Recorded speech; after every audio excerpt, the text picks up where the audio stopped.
Hello, I'm Joe Gruder, and welcome to another episode of Gruder Construction, the Madison House, the 1911 Madison House, and I think we're on episode 7. So this is exciting. We've come a long way. We'll take you inside. I've got my son here today to. You've seen him in other videos to talk about a few things, and he's going to assist me during my cognitive decline in life. But that's his phrase. Yeah. Only a son can get away with saying that. Yeah. But anyway, let's walk inside and see what we got going on here. So first, let's take a look at the bathroom we're putting together here. And this is all the work that's been done pre-tile. And Vincent, why don't you go ahead and tell us about what's going on with the float here and everything? Yeah, so our tile guy came in here, and in the last video he laid down his underlayment, and you can actually see it on the floor here. This little rubberized coating thing. Cool. And we had our inspector come in, and he made sure that the water was that underlayment was waterproof. We put 2 or 3 inches of water in there, and we got that passed. And now our tile guy came in here, and he floated the walls, floated the floor. He puts a tar paper on the back side, and that's what creates the waterproof layer, because the cement here, the mortar here, isn't actually waterproof. It's like a sponge. And then you can see here that he's got his lath in there, and that's all going to be creating a really strong backing for the tile. So that lath that's in there is what this mortar hangs onto, right? Correct, yeah. So he gets that all stapled and screwed on there. And that's going to give it, that's what holds it to the wall. And then the mortar, it's a cement essentially, and it turns really, really hard, and it creates a really strong layer for our tile to adhere to. So this is the second coat, right? Right, this is a brown coat. Yeah. Brown coat, flat. Yep, and that first coat he does is called a scratch coat. It just kind of builds it up, and then he takes a trowel that looks like a bunch of little fingers, and he scrapes it along there, and that gives the brown coat something to adhere to. And like we showed in the last video you saw the framing. Now you get to see our little step here. It's about 2 inches right here. And what that's going to allow is we're going to have a glass door here, and essentially the door is going to swing open this way, and all that water is going to run down. It's going to hit that ledge, and it's going to come down into here, and this is going to. So it's a step down shower. A step down shower. Nice. So there's no dam, so that you don't have to step up and over every time you get into the shower. You can kind of just lift your foot up a little bit and get it out of the shower, no problem. And this shower is pretty cool because he's got a couple different things. He's got this really big niche here in the shower, and he's got the controls right here, and he's got a shower head here, and then is this going to be a wand? That'll be handheld, yeah, on the hose, yeah. Little wand. Yeah. So he's got a good couple things going on in this shower. Great. Well, thanks. One of the things that we had an oversight on was where the tile should end. So you can see here he's got his paper back here. So what he's going to do is he's going to extend it out a little bit, a couple inches, because the glass needs somewhere to end, and that can't be within the shower dam. It has to be on top of that ledge down there. So our tile guy says no problem. He can overlap that paper, put a little bit of reg guard, and it's going to be waterproof, no problem. He'll build up another layer of mortar there. He'll screw his lath on, paper, all that stuff. Great. And we'll have our shower the size it should be. Thanks for that, Vincent. Yeah, and any job when you remodel like this, these custom jobs, I'm real amicable to change things as they go along. And when the architect comes out, she says, hey, Joe, let's talk about a few things here. So we've got an area for the sink, which is, you can see it on the wall here, it's 31 inches. And then we have to have room for the toilet. And we went with the minimum 30 inches on the toilet. And I looking at this, I realized we do have more room to come forward on this shower, giving more room for the door, and still have more than enough elbow room for the toilet. So we're actually going to end up with more than 30 inches for the toilet. We'll end up with like 32 or 34, which is much more comfortable. Yeah. And so that's great. And then, of course, on the outlets in here, the homeowner had asked the electrician while he was working if he could have the outlet and switches coming in the door here higher, for whatever reason was concerning him. And when the architect came in, she looked at it and she says, okay, well, this outlet here is where I have it in the plans, but the homeowner wants it higher. I don't see a problem with that. Let's have them both at exactly the same height. So, but we're able to change the tune of our dance, anytime to make sure that things look good for the homeowner. Everything's got to be visually pleasing. right here, we talked about this window earlier. This is a window that we saved. It's an old window, and we repositioned it we brought it down. It was too high before. And so in the process, things get ruined. The front window stool got broken off, and so we took out other windows, and so we're gonna be able to put this window stool back on. We need to extend it. This window's a little deeper than the window it came off of. Right. And so we'll get it all sanded up, all prettied up, and this will be here, and the wainscot tile will run up to here. And as you can see on the wall here and here, I've drawn lines where the top of the wainscot is going to go in here. It's pretty tall. It's about 4'6", yeah. And then here is going to be a beautiful tile liner that runs all the way around the bathroom. Mm-hmm. So yeah, it's exciting. Yeah. Let's go out in the other room here and take a look at the drywall we've got going on.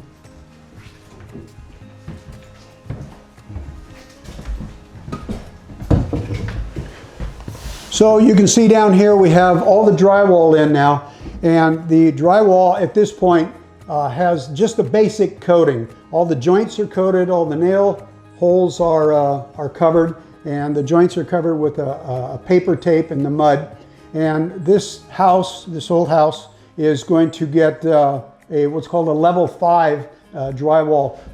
So what they do in a level 5 is all these areas that the paper's showing, everything is going to get 2 coats of plaster, and it's going to go right over the paper, and it's going to get a second coat, so it'll have just a deeper feel to it. And then we are going to match the texture inside the house, which has a little bit of sand in it. And so to match that texture, in the last coat, we're going to take a paint roller, mix the sand in the mud, and literally roll it on so that it has that look of years of paint. Because if you just have the sand sticking to the wall, it's too like sandpaper. The wall texture in the other parts of the house has been painted many, many times. So we need to soften that up, and that's what we're going to be doing over here. We got the floor coming in. We're real excited about that.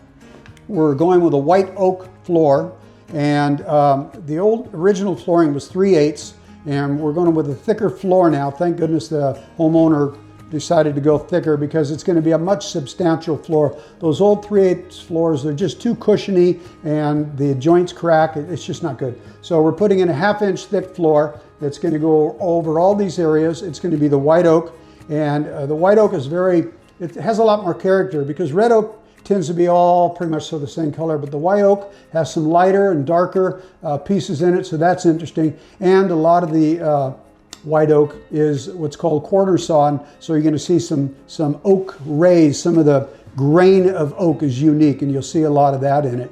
So that's going to be delivered either by the end of this week or Monday, and it has to sit in the house for 7 days to climatize before we start laying it down. And then we'll get that oak laid down on the floor, and then we'll go around and put in our casing around the doors. And this is one of the original pieces of casing. So we're going to take off the old hardware here. We're going to sand it up, and we're going to reuse what casing we can, and that will sit on top of the oak floor. Sometimes we put the casing in before, and then our floor guy has this unique tool that cuts off the bottom of the casing so he can run the flooring right under it. Yeah. Another part, we talked about the window stool in the other bathroom over there. And so these new windows, as you can see in here, they come without windowsills. And there's a lot of people don't use windowsills in their new homes. And so what we're going to do is we're going to buy more of this shape window stool, and we're going to cut them down to size, and we're going to put them on the windows like so, and we'll run our casing all around. And then below it out here, because there's not any tile like there is in the bathroom, below it here there's going to be a nice window apron underneath. Yeah. So that's what's going to happen there. We're real excited about that. So we got a lot going on here. Let me see, what else do I want to discuss with you? Yeah, oh, you know, we got the air conditioning going on here, and we got to make some special provisions, because of the foundation the way it is, there's no place to come up in the wall, and the interior walls just don't lend themselves to being good locations for the air conditioning. So I'm going to let Vincent tell you what we're doing with a couple of vents here. Right now we have them covered up because we didn't want drywall dust in, but why don't you tell us what's going on with the vents and what you've done in the kitchen today? Yeah, so we've got these vents here in this TV room. I think originally this room only had one vent or so in the wall, but I decided that we'd be better off putting 2 smaller ones, because the more vents you have, the smaller the ducts can be, and they can move the same amount of air as one big one, but it'll be a lot quieter. The air will be dispersed out to the room better. What we're gonna do here is, once our flooring guy puts his flooring on, like we said, it's about a 1/2 inch thick. And what we can do is we can get these really pretty laser cut metal vents that we can put into the floor. And what we'll do is we'll come around with a router and we'll router it out so that that vent can sit flush in the floor. So there's nothing to kick your toe on, nothing to catch anything, dirt, stuff like that. It's all just going to be inset, yeah, right up with each other. And then over here in the kitchen, there's going to be, I should have moved this table earlier, but there's going to be cabinets here. And there's also going to be a range. You can see that this is the little inset for the gas and the electrical hookup for the range. Our range is going to be here. So we've got a 1'8" cabinet right here and a 1'8" cabinet right here. And we're going to put our toe kick vents smack in the middle of those. Of course, underneath the house, it lined up smack in the middle on top of a joist. So what we had to do is we had to frame that out so that it still retains its structural rigidity for the house, but we can get our vent exactly where we need it to be. And we'll, so here's... The vents are gonna come out underneath the toe kick. Right, so here's one of our vents, and this is gonna go, and this is gonna sit underneath the cabinet, because all the cabinets have an area underneath it called a toe kick, where the cabinet comes out further, but you can stand up next to it, and your toes are gonna be underneath the cabinet, and they've got a little fascia board in front of it. So this is gonna go there. And what this allows us to do, I kind of oversized the hole for it, and I got a rough estimate of where the front of that toe kick is gonna be. So our flooring guy can come in here and he can floor right over it. I can cut out the hole from underneath, because I already cut the hole in the subfloor. And then I can drop this in, and our cabinet guy can come in and figure out where his sleepers are gonna go. The sleepers are the supports for those cabinets.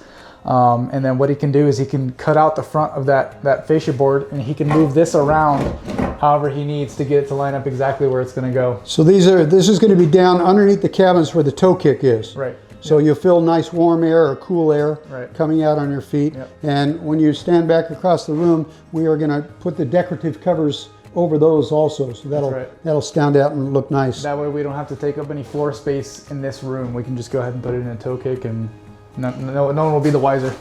Okay guys, so here we are. We talked a little bit about the venting for the kitchen upstairs on the first floor. Here we are in the basement, and like I said, the joists land right in the middle, and I'll show you that right now, of where the vents need to go to be able to be in the middle of the cabinet. And so we kind of have to work with these old houses because we're not building a house from scratch, right? So what we have to do is we have to do what's called heading out or framing an opening. And if you look over here, we got some framing in here, and essentially what it is our hole. I'll show you this one here. Our hole for the vent is here, and the joist literally right through the middle. So what we have to do is we have to cut it here, and we have to double up a joist to go to the joist next to it. And what it's doing is it's transferring the load from the middle joist that we cut, and it's putting it onto the new joist that we're putting in, and it's going to actually these are kind of like a header. But it's going to these joists next to it, and it's transferring the load to those. And then what I ended up doing is I put 2 more 2x6s across over to the girder there. And now what that's doing is that's helping to support the subfloor, because the subfloor is no longer supported after I cut out that joist. And now everything's supported, it's all structurally sound. This one's not quite done because I didn't put all the hanger brackets on it, but we got some B-roll over there of all the hanger brackets put on that one. So we got kind of caught right in the middle of it, so we're going to go ahead and put all those on. But yeah, this is how we head out or frame out for our venting where they need to be. So what I'm going to do, I'm going to share with Corey here, our photographer, some pictures of the decorative vents that we get for people. And it's a company back in New York, and they make all these beautiful different custom vents out of different metals: aluminum, metal, brass, bronze, whatever you want. And they can anodize them any color you want. And it's cut out with a CNC laser beam machine. They're just really beautiful. So this is where we're at. Oh, maybe you can tell them about that last vent up there. Yeah, that's going to be the... Yep, so this is going to be the exhaust for the hood vent for the range. So when you're cooking, all that exhaust fumes and all that stuff can get shot out of the house. So there's going to be your range here, and then here's going to be that vent hood, and there's going to be a duct that goes through the back of the cabinet that our cabinet guy is going to box in for us, so you won't have to see the duct in your cabinet. Kind of unfortunate that we had to do that because it didn't line up. There's a second story above us, and we've got our floor joists running this way. So if they were running this way, we could have found our way into a floor joist and right out, but we don't really have much of a choice here. We got to get it out of the house. Yeah, we very seldom run ducts through cabinets. It's just, if there's no other alternative, that's what we do. Yep. So there you go. This is where we're at so far. We're very excited. The clients are very excited. The architect is pleased. Lisa with Heritage Harvest Architecture. Heritage is our demolition company. Yeah. But so thank you for watching, and we'll see you again next time on another episode of Realtor Construction. Thank you. Bye bye.